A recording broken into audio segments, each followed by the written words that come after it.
Fi kliem id-deputat mexxej tal-Partit Laburista Eliksa Ġus-Saliba, in-nazzjonalisti u l-ġurnalisti tal-midja tal-Partit Nazzjonalista huma nies iffissati u morda.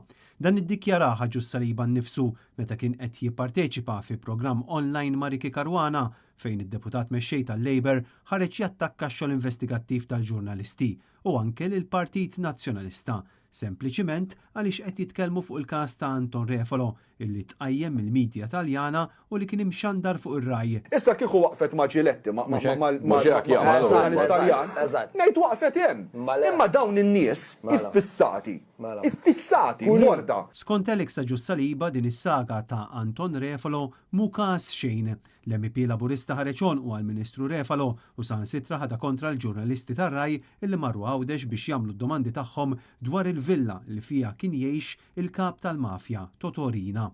F'mument minnhom waqt dan il-programm Eliksa Ġus-Saliba der irrabjat illi ittimbra lin-nazzjonalisti u lill-ġurnalisti tagħna bħala morda, dan apparti li ddeskrivihom bħala iffissati. Issa kieku waqfet ma' Ġiletti mal-ġurnalist Taljan, ngħid waqfet hemm.